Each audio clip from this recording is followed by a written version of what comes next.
یا اللہ تو علی کل شیء قدیر ہے، تو فعال لما یرید۔ میرے مالک ہم تو اپنی طاقت سے کرسی سے اٹھنا چاہیں تو اٹھ نہیں سکتے، لیٹنا چاہے تو لیٹ نہیں سکتے۔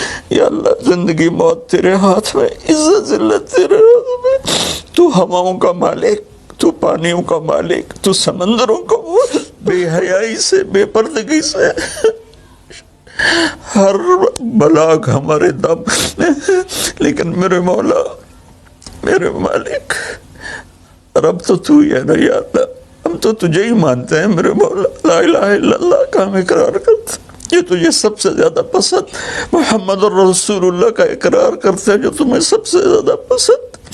آئی ہمارے بعد بہت سی نافرمانی ہے میرے مولا، ہم پیسے کے غلام بن گئے، شہرت کے غلام بن گئے،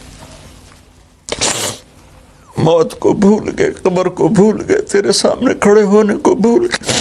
اس بڑی آفت میں ہم قصوروار ہیں، ہم اس سے نہیں لڑ سکتے یا اللہ، ہم تو معمولی سے بخار سے نہیں لڑ سکتے، یہ تو بہت بڑی آفت ہے میرے اللہ، تو دور کر دے یا اللہ، تیری منتیں دور کر دے یا اللہ، تیری منتیں دور کر دے۔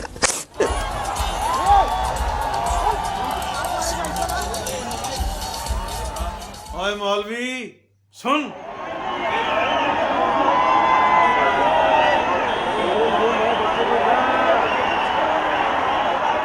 السلام علیکم جی، میں ہوں طاہر سرور میر اور آپ دیکھ رہے ہیں میر ٹاکی۔ اس وقت میڈیا میں مولانا طارق جمیل صاحب کا جو اعتراف ہے اور جو معذرت انہوں نے میڈیا سے کی ہے اس کا بڑا چرچا ہو رہا ہے کہ انہوں نے وزیر اعظم وزیر اعظم کے ہاں احساس ٹیلی تھان ہوئی تھی، اس میں مین سٹریم میڈیا بیٹھا ہوا تھا، تو مولانا نے وہاں کہا کہ میڈیا میں جھوٹ بولا جاتا ہے اور جھوٹ کا کاروبار ہے، اور انہوں نے ایک حوالہ دیا کہ ایک چینل کے مین سٹریم چینل کے مالک نے کہا کہ مجھے کوئی نصیحت کریں، جب انہوں نے کہا کہ اپنے چینل سے جھوٹ ختم کر دیں تو انہوں نے کہا کہ چینل تو ختم ہو سکتا ہے، جھوٹ نہیں ختم ہو سکتا۔ تو اس پہ جیو کے حامد میر انہوں نے سٹینڈ کیا اور انہوں نے کہا کہ آپ کو نام بتانا چاہیے، اور یہ بھی ریفرنس دیا کہ وہ جس طرح آج عمران خان کی تعریف کر رہے ہیں ایز حکمران، کبھی وہ میاں نواز شریف کی تعریف بھی کیا کرتے تھے۔ تو اگلے دن مولانا نے محمد مالک کے پروگرام میں معذرت بھی کر لی اور خاص طور پہ مخاطب کیا کہ حامد میر صاحب اگر سن رہے ہیں۔ آپ نے کل ایک تو جب آپ نے بات کی سے میں سوال کر لوں مولانا صاحب، بالکل آپ ہی کی جواب جی فرمائیں، ایک منٹ فرمائیں۔ مجھے آپ دیکھیں، حامد میر صاحب بیٹھے ہیں؟ حامد میر صاحب بھی بیٹھے ہوئے۔ اچھا، دنیا میں کوئی ایسا انسان نہیں جو خطا سے پاک ہو، بڑے سے بڑا علامہ ہو، زاہد ہو، شیخ ہو، نبی کے سوا ہر آدمی کی زبان لڑکھڑاتی ہے، اور یہ انسانی فطرت ہے، اور اس کا اعتراف نہ کرنا یہ شیطانیت ہے۔ تو میں اتنا بولتا ہوں تو میں اپنے ان کلمات کو جسٹیفائی نہیں کر رہا بلکہ معذرت کر رہا ہوں۔ حامد میر صاحب سے بھی میں معافی چاہتا ہوں، آپ سے بھی، اور جو دوسرے بیٹھے ہیں ان سے بھی، مولانا طاہر اشرفی صاحب بیٹھے ہیں، آپ سب سے، جو بھی میڈیا سے متعلق ہیں، میں آپ سب سے معافی چاہتا ہوں۔ میری کوئی آرگومنٹ نہیں، میری کوئی دلیل نہیں، مجھ سے غلطی بس۔ اگر سن رہے ہیں، انہوں نے اگرچہ چینل کے مالک کا نام نہیں بتایا، اور حامد میر اصرار کر رہے تھے کہ آپ واضح کریں کہ وہ کس چینل کا مالک تھا، کہ جس نے کہا کہ اگر وہ اپنے چینل سے جھوٹ ختم کریں گے تو وہ اصل میں چینل ختم ہو جائے گا، لیکن اس سے جو ہے وہ جھوٹ ختم نہیں ہو پائے گا۔ تو مولانا نے کہا کہ وہ یہ بات نہیں کریں گے، وہ اس چینل مالک کا نام نہیں بتائیں گے، کیونکہ وہ چینل مالک اور ان کے درمیان کی بات ہے، اور اگر وہ یہ بتائیں گے تو وہ ایک طرح کی غیبت ہو جائے گی، اور وہ غیبت نہیں کرنا چاہتے۔ مولانا کے حوالے سے کہا جا رہا ہے کہ انہوں نے فوراً جو ہے وہ معذرت کیوں کر لی، حالانکہ جھوٹ تو شاید کہیں نہ کہیں میڈیا میں ہوتا ہی ہوگا۔ تو میرا مولانا صاحب سے نیاز بندی ہے، میں یہ سمجھتا ہوں کہ مولانا کو میڈیا کی افادیت کا، اہمیت کا جدید دنیا میں اندازہ ہے، اسی لیے انہوں نے میڈیا سے کسی قسم کی بدمزگی اور کانفلکٹ جو ہے وہ انہوں نے نہیں چاہا، اور وہ انہوں نے کلیئر کیا کہ چونکہ وہ بہت بولتے ہیں، روز بولتے ہیں، کثرت سے بولتے ہیں، تو کوئی بات ان سے سرزد ہو گئی تو انہیں معاف کر دیں، ان کی معذرت قبول کریں۔ میں یہ سمجھتا ہوں کہ مولانا، میں کیا بلکہ پاکستان کے لوگ سمجھتے ہیں کہ مولانا اللہ والے ہیں، اللہ کے بندے ہیں، اور وہ تبلیغ کر رہے ہوتے ہیں۔ بولنا جو ہے ان کا جو ہے وہ عام بولنا نہیں ہوتا، وہ لوگوں کو جوڑ رہے ہوتے ہیں اور سیدھے رستے پہ لا رہے ہوتے ہیں۔ ہم جو ہے مولانا کی جو ہے وہ عزت کرتے ہیں، اور مولانا، میں آپ کو ذاتی طور پہ بتاؤں کہ جیسے میں نے عرض کیا کہ مولانا میڈیا اور سلیبریٹیز کی اہمیت کو اور انہیں عزت دیتے ہیں ہمیشہ۔ مجھے میرے دوست ہیں، ہمارے بڑے بھائی ہیں، اداکار جواد وسیم، اداکار بھی ہیں، اور انہیں اگر کہا جائے کہ مولانا جواد وسیم تو یہ بھی غلط نہیں ہوگا، کیونکہ وہ بھی ایک عرصے سے اللہ کا کام کر رہے ہیں، لوگوں کو تبلیغ کر رہے ہیں، اور اصل میں جواد وسیم ہی وہ کیریکٹر ہیں جو مولانا اور یہ جو شوبز کے یا تھیٹر کے یا ایکٹر ہیں یا یہ جو لوگ ہیں، سارے آرٹسٹ ہیں، ان کے درمیان جو برج کا کام ہے وہ جواد وسیم صاحب نے کیا ہے۔ اسی طرح ہمارے ایک دوست ہیں، اب تو اللہ کے فضل سے وہ بھی مولانا نعیم ہیں، اور کسی زمانے میں وہ ایکٹر ہوا کرتے تھے اور آرٹ کونسل میں سروس بھی کیا کرتے تھے۔ اب وہ ہمارے جو ہیں وہ بھی اللہ والے ہیں، وہ بھی برج بنے ہیں، مولانا محمد نعیم بٹ۔ تو مجھے ایک دفعہ یہ ہوا کہ ہمیں فیصل آباد جانا پڑا۔ ہمارے دوست ہیں، چھوٹے بھائی ہیں بچوں کی طرح، محسن عباس حیدر، جو مذاکرات میں ڈی جے کا کریکٹر کر رہے تھے کچھ عرصہ پہلے سے، اور ان کی والدہ فوت ہو گئی۔ میں اور جواد وسیم چونکہ اکٹھے ہم کام کر رہے تھے، مذاکرات یہ میرا ہی بنایا ہوا، میرے ہاتھوں کا بنایا ہوا پروگرام ہے۔ میں اور جواد وسیم صاحب لاہور سے محسن عباس حیدر کی والدہ کی نماز جنازہ ادا کرنے فیصل آباد گئے۔ جب ہم وہاں سے فارغ ہوئے تو جواد وسیم صاحب نے کہا کہ مولانا طارق جمیل صاحب کا فون آیا ہے، اور میں نے انہیں یہ بتایا کہ طاہر سرور میر میرے ساتھ ہے۔ تو مولانا نے حکم دیا کہ بھئی اس کو بھی لے کے آؤ۔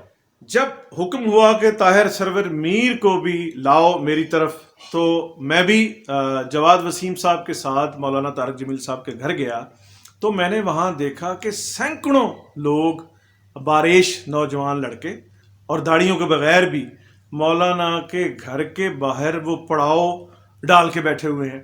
اور میں نے جواد وسیم صاحب سے پوچھا کہ یہ کون لوگ ہیں اور کیا کر رہے ہیں؟ انہیں کہ بھئی یہ تو اسی طرح سال ہر سال سے یہ رش اس طرح ہوتا ہے، لڑکے آتے ہیں اور یہ مولانا کے مداحین ہیں، مولانا کے فینز ہیں۔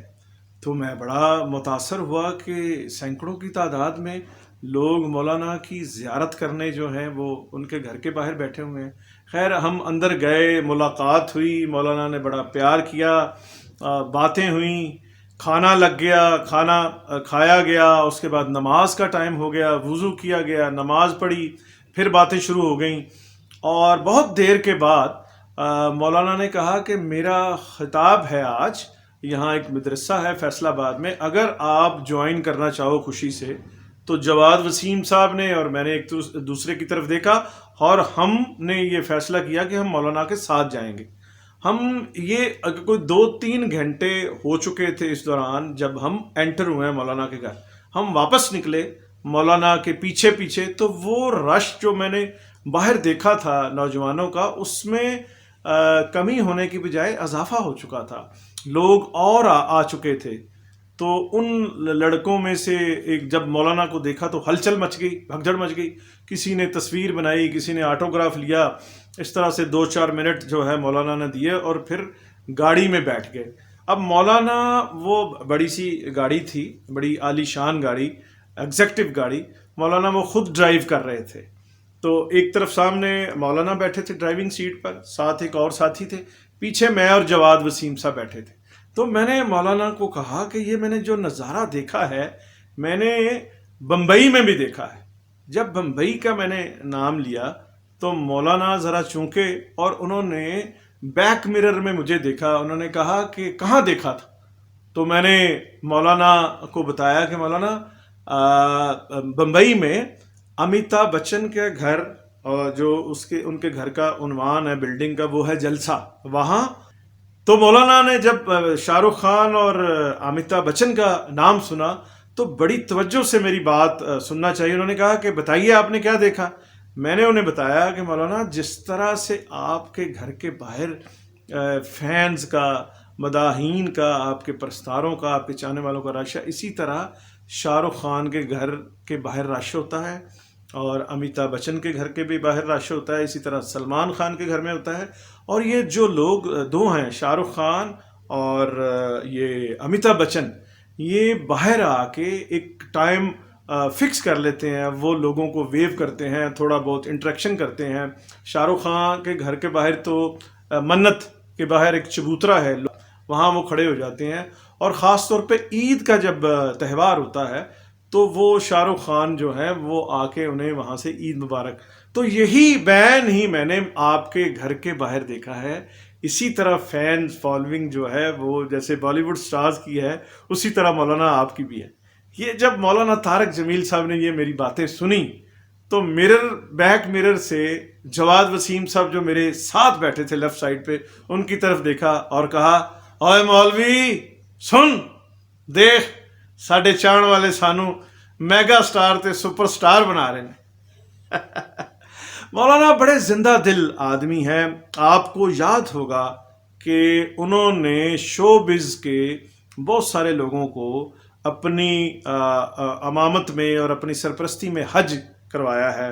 نرگس کا آپ کو یاد ہوگا کہ جب ان کی شہرت نرگس کی عروج پر تھی اور بہت سارے حلقے ہمارے ہاں یہ بھی کہتے تھے کہ وہ ولگر ڈانس کرتی ہیں، فحش ڈانس کرتی ہیں، اور تھیٹر پہ وہ جب کھڑی ہوتی ہیں اپنے ساتھی اداکاروں کے ساتھ تو زومانی بڑی جو ہے لچر گفتگو ہوتی ہے.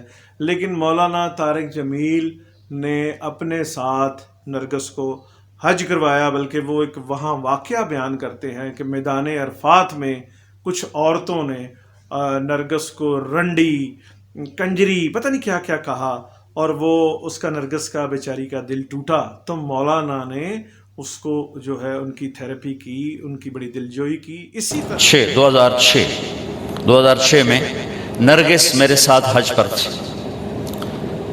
لاہور کا گروپ تھا، اس کے ساتھ ہم گئے ہوئے تھے، اس کو تیار کیا تھا. تو عرفات والے دن وہ شام کو اس کا رو رو کے برا حال تھا.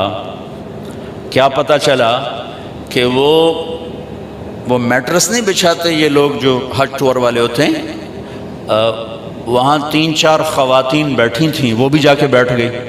تو انہوں نے اس کو طوائف اور رنڈی اور کیا کچھ کہہ کر وہاں سے اٹھا دی اور بے عزت کیا، بہت زیادہ بے عزت کی. تو اس کو اتنی مشکل سے سمجھا بجھا کے اس کو نرم کیا. میں نے کہا میں اب کس کے سامنے رونا روں. یہ وہ جگہ ہے جہاں میرا اللہ کہتا ہے اتنے گناہ لے کر آؤ جتنے بارش کے قطرے ہیں معاف کر دوں گا، اتنے لے کر آؤ جتنے ریت کے ذرے ہیں معاف کر دوں گا، اتنے لے کر آؤ جتنے درختوں کے پتے ہیں معاف کر دوں. تو ایک طوائف کے پاس اتنے گناہ تو نہیں ہیں کہ وہ بارش کے قطروں سے زیادہ ہو جائیں، یا ریت کے ذروں سے بڑھ جائیں، یا درختوں کے پتوں سے بڑھ جائیں. یہ سائمہ خان، ان پہ بھی الزام ہے کہ انہوں نے بہت فحش ڈانسز کیے ہیں تھیٹر پر، اور 1-2 ویڈیو تو ایسی بھی ہیں جس میں سائمہ خان نے اپنی جو ہے وہ قمیض اتار کے بھی پھینکی. اور آپ لوگوں کو یاد ہوگا کہ تھیٹر میں ایک بہت میل اور فیمیل میں ایک کانفلکٹ بھی ہوا تھا. ایک طرف سہیل احمد اور امان اللہ اور ببو برال وغیرہ تھے، دوسری طرف ہماری وہ ایکٹریسز تھیں جو ڈانس کا تھیٹر کا فروغ کا باعث بنی تھی. تو ان سب لوگوں کو جو سوسائٹی میں